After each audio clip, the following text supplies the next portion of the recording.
Assalamualaikum warahmatullahi wabarakatuh. Di video kali ini saya akan membagikan cerita yang ditulis dari nenek mayat. Cerita ini berjudul Lemah Getih. Seperti apa kisah ceritanya? Langsung saja dan selamat mendengarkan.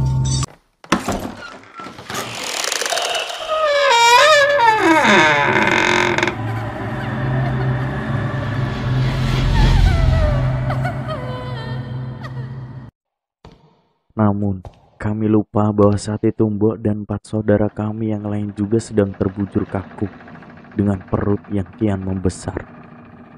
Warga pun melihatnya. Mereka pun ketakutan. Aku yakin. Mereka tahu bahwa saat itu keluarga kami terkena santet perings dapur dengan melihat kondisi di dalam rumah. Tidak satu pun dari mereka berani untuk masuk ke rumah. Tidak satu pun dari mereka berani membantu kami mengurusi jasad Tumi. Hanya Pak Ramin. Aku tidak bisa menyalahkan mereka atau mengutuk mereka yang tidak mau membantu.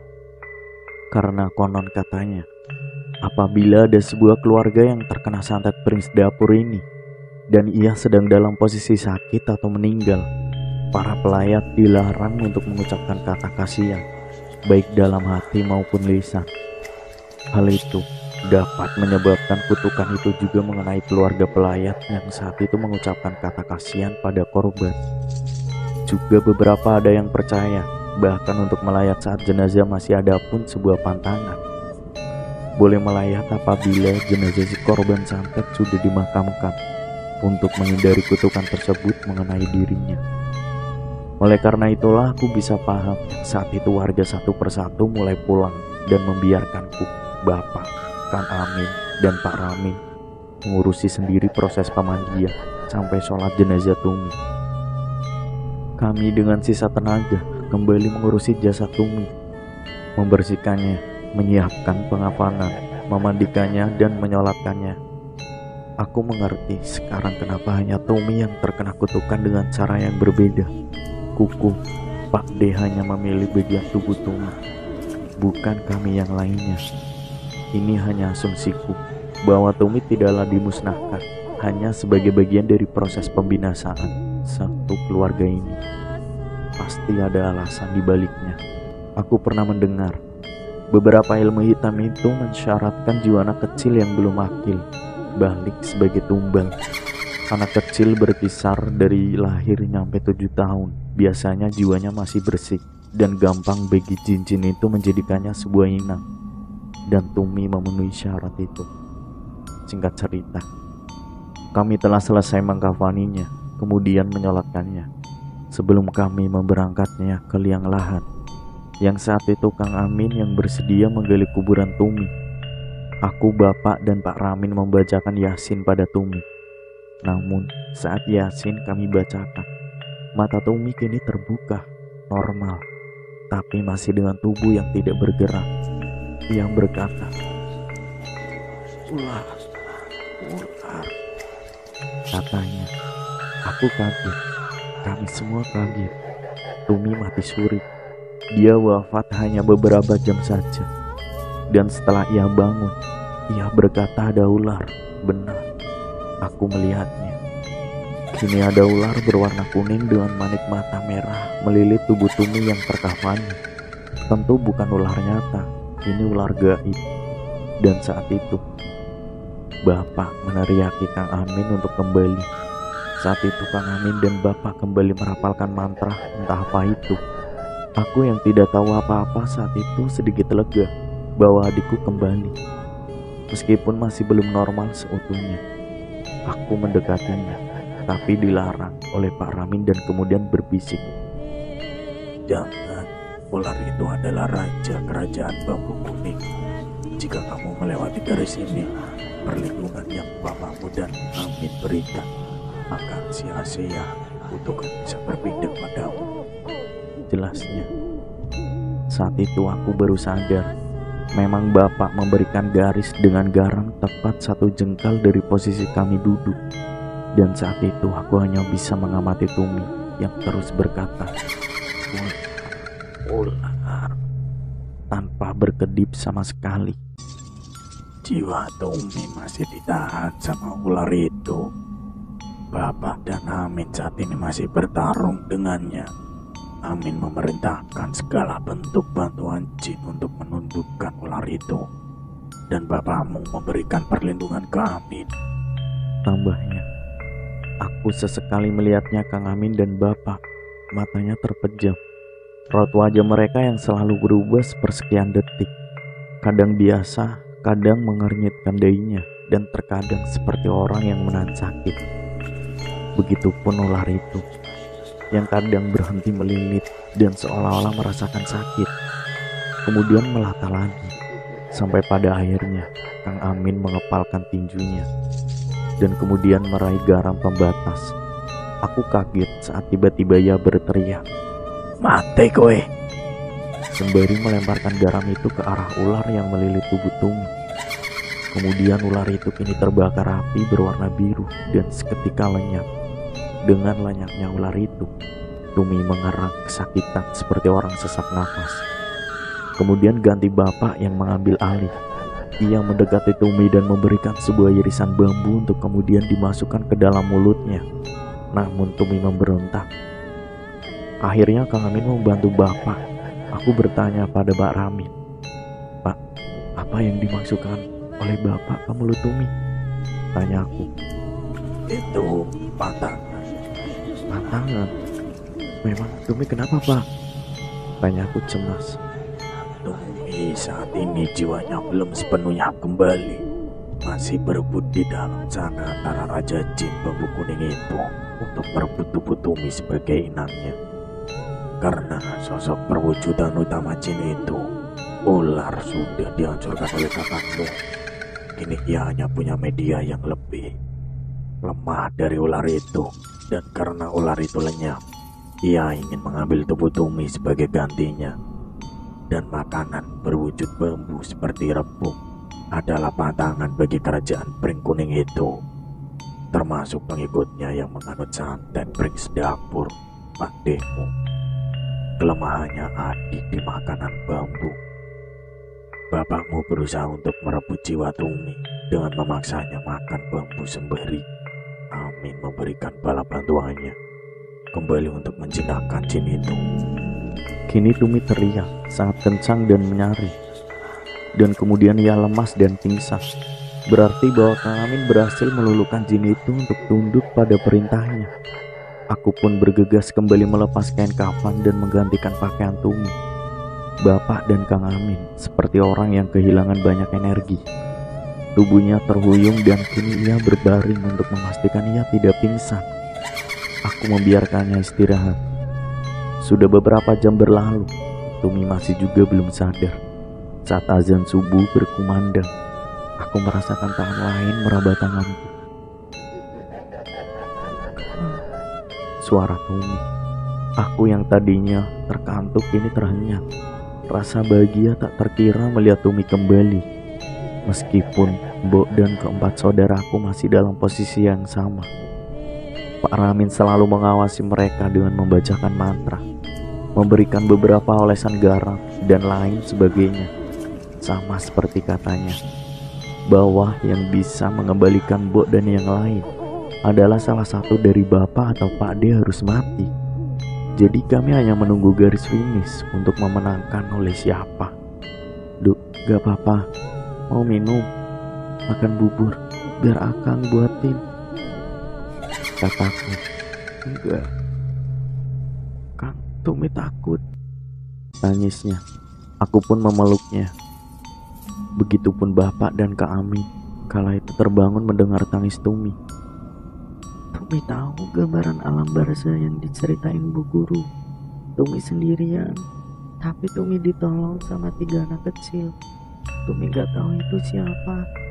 Tumi ditolong buat diajak pergi dari tempat itu, digandeng, diajak masuk ke rumah. Rumahnya putih, bersih. Di sana ada Mbok sama Mbak Ipa, Mbak Ni, Mbak Mi sama Kang Salim. 3 anak itu gak bilang apa-apa.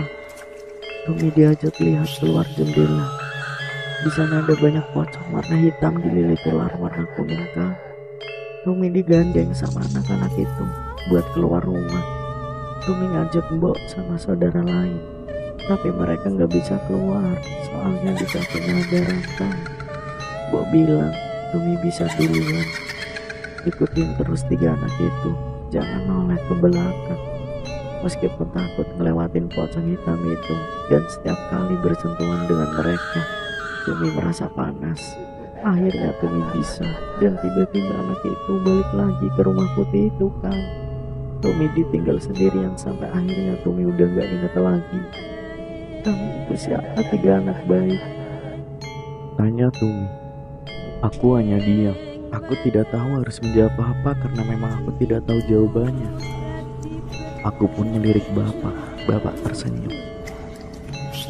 Itu kakakmu yang belum sempat lahir, belum sempat tumbuh kayak kamu, Duk. Bayi bajang. Selah Pak Ramin. Apa itu bayi bajang? Tanyaku. Pak Ramin kini memindahkan posisinya di dekatku setelah dia selesai mengurusi Mbok dan yang lain. Itu saudaramu jauh sebelum dirimu. Mbokmu pernah hamil, namun 3 kali keguguran. Dan saat itu bapakmu percaya ulah pademu, karena istri pademu sendiri bahkan sekarang sudah tidak bisa lagi memberikan keturunan. Karena setiap ia hamil, janin itu akan diganggu oleh pademu sebagai salah satu syarat penyempurnaan ilmu hitamnya. Namun bapakmu tidak tinggal diam. Sudah 3 kali mbokmu keguguran. Ia kemudian bertapa untuk bagaimana caranya ilmu lembu sekilat bisa ia bagikan ke mbokmu, yang saat itu mengandung Ipa. Jadi Ipa sebenarnya adalah kakakmu nomor 4, bukan yang pertama. Mereka yang pertama, kedua, dan ketiga adalah mereka yang ada di 3 makam belakang rumahmu. Sampai akhirnya usaha bapakmu tidak sia-sia. Perlindungan cukup kuat sampai akhirnya Ipa sampai dengan Tumi bisa tumbuh dengan sehat selayaknya bayi. Meskipun mereka tidak bisa hidup di dunia, mereka juga hidup di alam lain. Bayi bajang apabila orang tuanya memperlakukannya dengan baik, dalam artian mengirimkannya doa selalu, memberikannya perhatian dengan sering menyegar atau minimal membersihkan kuburannya, sudah bisa dipastikan ia bisa menolong saat keluarganya terkena praktek ilmu hitam.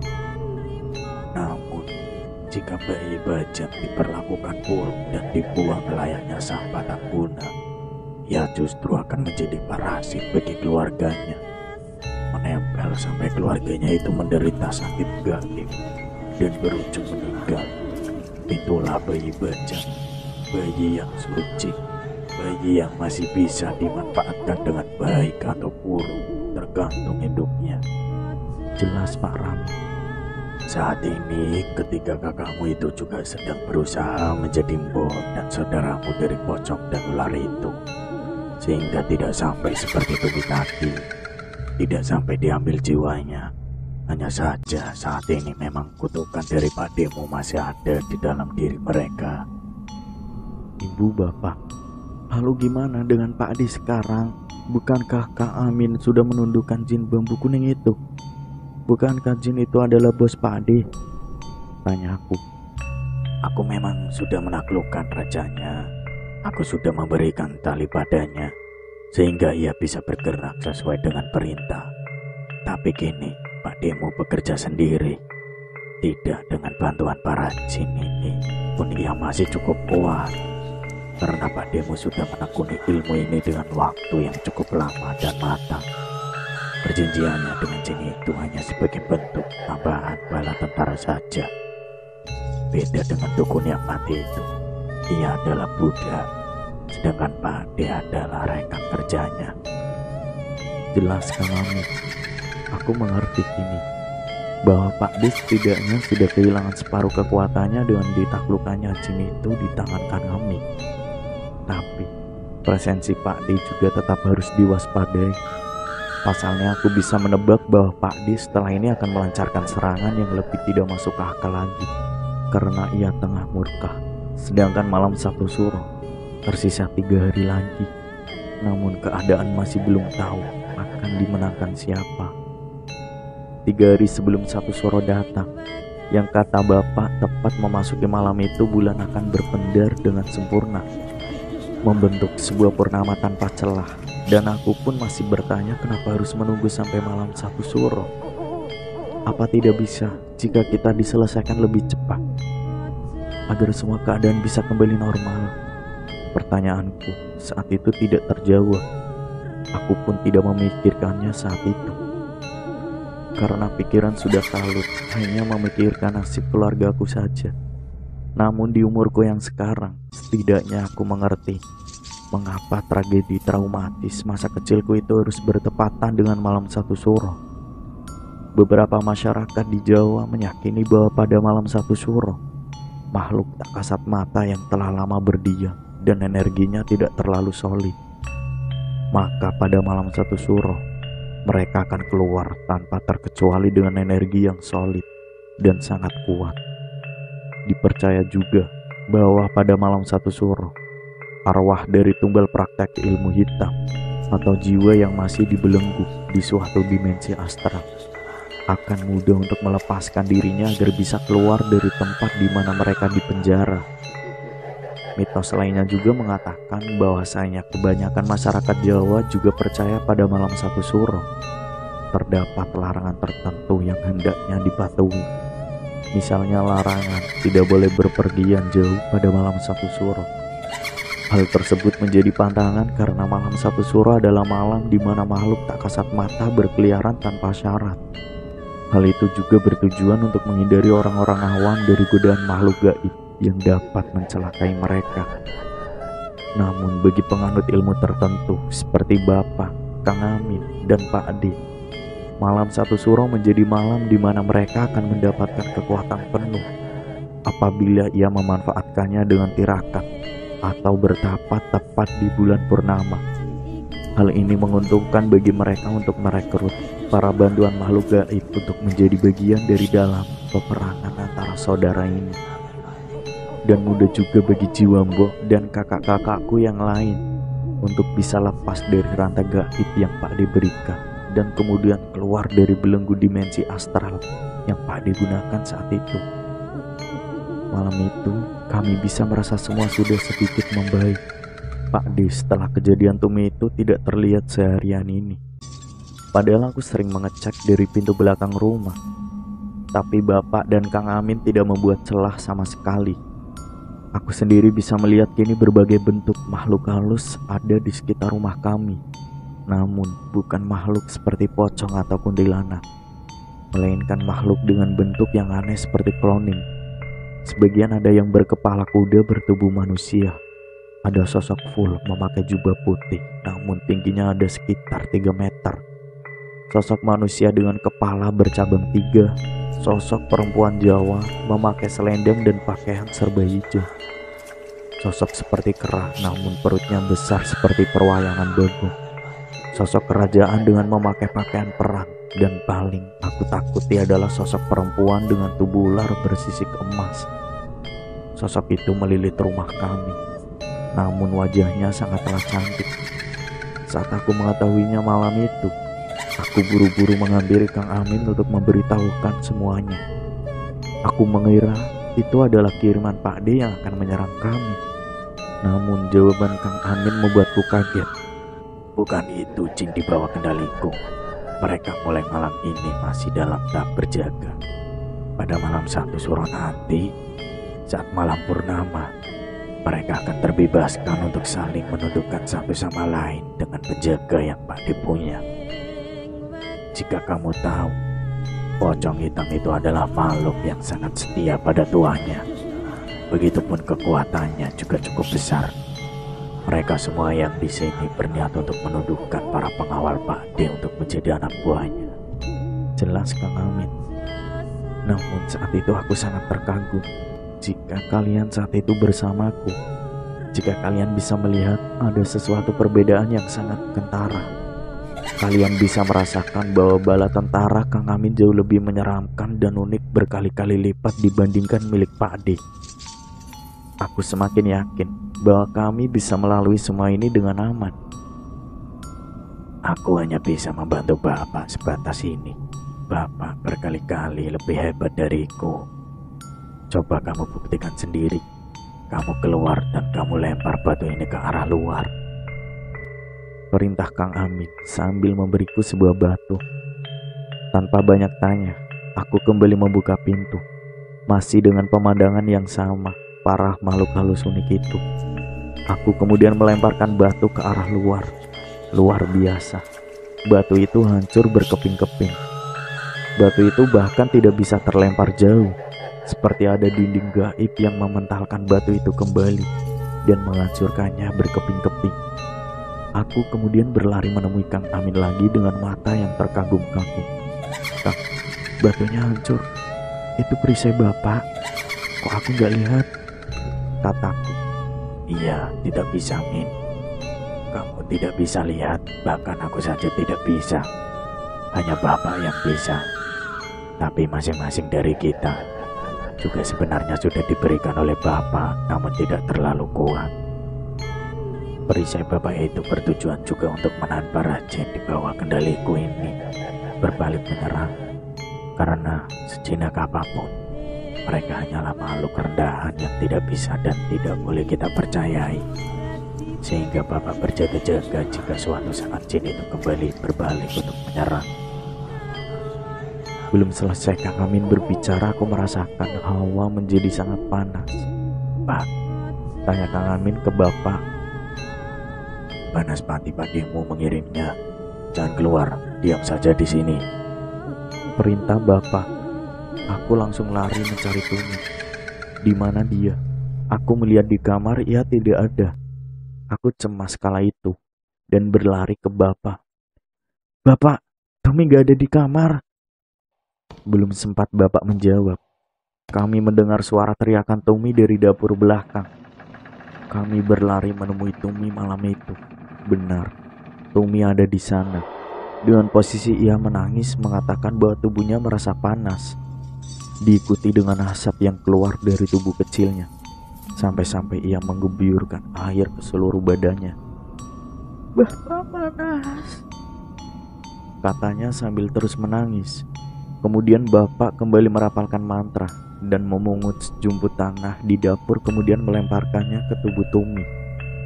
Aneh, sangat aneh. Tanah yang mengenai tubuh Tumi itu mengeluarkan api. Terus Bapak melemparinya dengan tanah yang sudah ia mantrai. Saat itu Pak Ramin sudah pulang karena ia sudah berhari-hari membantu kami di rumah. Tinggallah kami sekeluarga malam itu. Kembali pada Tumi. Aku merasa sangat tercabik hatiku melihat kondisinya. Sampai-sampai aku mau mendekatinya dan memeluknya untuk menenangkan. Namun, lagi-lagi Kang Amin mencegahku dengan alasan yang sama saat Pak Ramin mencegahku. Saat ini Tumi masih terkena dampak santet karena kukunya masih dibawa oleh Pak D. Aku tidak boleh mendekatinya jika tidak ingin dampaknya mengenaiku juga. Sampai pada akhirnya Bapak berhasil menghalau santet itu kembali. Namun setelah Tumi pingsan, ini ganti bara api itu membakar tanah yang ada di belakang rumah. Dan akhirnya dengan bantuan Kang Amin, api itu bisa padam.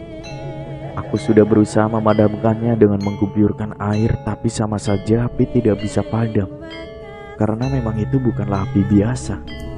Saat api itu padam, padamnya bukan yang tiba-tiba hilang, melainkan kobaran api itu berubah menjadi kepala manusia yang dikitari api.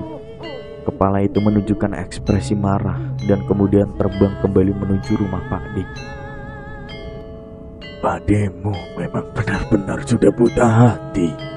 Ia tahu kita memberikan perlindungan yang lebih. Oleh karenanya, ia memanfaatkan Tumi untuk membakar tubuh Tumi dan kemudian membakar habis kita semua." Kata-kata Bapak barusan terdengar sangat emosional. Ada rasa sedih, marah, dan Kang Amin tidaklah sia-sia. Kami menggotong Tumi yang pingsan saat itu. Hingga kemudian ia demam, Bapak kembali memantrai Tumi. Aku kira perlindungan yang diberikan ke Tumi akan lebih baik daripada yang diberikan padaku. Terbukti saat itu, saat Kang Amin mengelus dahi Tumi, aku bisa melihat dari kepala Tumi keluar segumpalan asap putih. Kemudian asap itu berubah menjadi sosok bersorban putih dengan tinggi 3 meter yang aku lihat di halaman belakang. Ternyata Kang Amin menyuruhnya untuk menjadi pengawal Tumi. Bahkan sampai sekarang, di umur Tumi yang ke-49 pun sosok itu masih menjaganya atas perintah dari Kang Amin. Aku sedikit lega. Malam itu kami lalui dengan suara gagak yang terus-terusan berputar di rumah.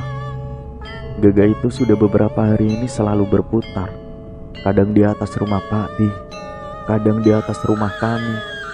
Kita tunggu saja di mana ia akan bertengger pada malam 1 Suro nanti. Karena mitosnya, suara gagak di malam hari itu adalah pertanda kematian atau sakit keras. Di mana ia bertengger, itulah rumah yang akan diberikan ujian berupa tak kematian atau sakit. Wallahu a'lam. Sampai akhirnya esok hari menjelang, aku memang sengaja tidak masuk sekolah tanpa keterangan. Mungkin nanti, jika semua sudah selesai, Bapak akan dipanggil ke sekolahku untuk diberikan peringatan. Aku hanya bisa berharap momen itu terwujud, yang berarti bahwa Bapak masih bertahan. Bapak yang memenangkan peperangan ini dan memarahiku kembali seperti sedia kala. Menghadiri undangan di sekolahku dengan Tumi sembari menaiki sepeda motor bututnya. Kurang 2 hari malam itu datang. Perasaanku tidak karuan.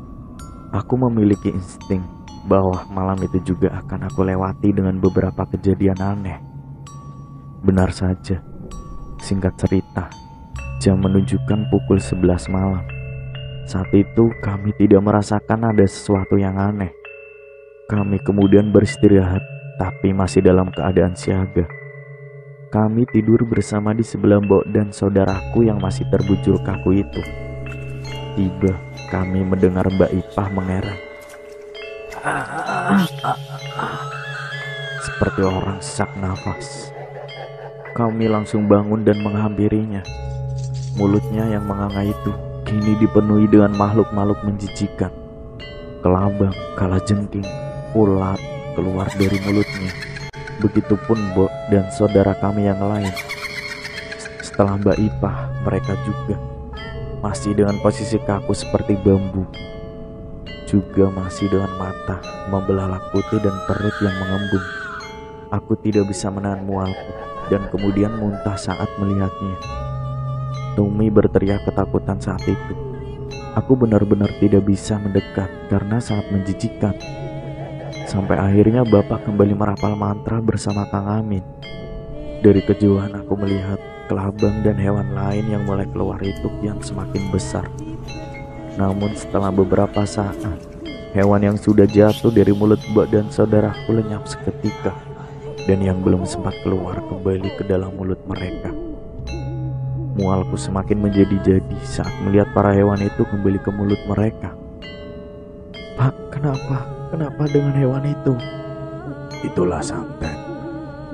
Berhubungan dengan hewan-hewan menjijikan, jalan padimu saat ini bisa menyentuh kita hanya melalui Tumi dan Mbok serta saudara-saudaramu ini. Dia tidak bisa menyerang langsung karena rumah ini sudah ada penjaga. Namun, meskipun kini Tumi sudah ada penjaga, dia tidak sepenuhnya aman.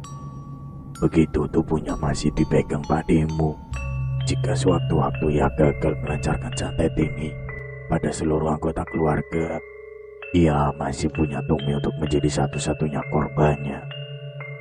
Untuk Mbok dan saudara, Pak D masih memiliki kendali 50% karena jiwa mereka ada di genggamannya. Namun, separuhnya lagi, 3 saudara bujang mula yang mengamankan Mbok dan saudaramu dengan masuk ke rumah putih itu, meskipun masih dalam posisi kaki terantai.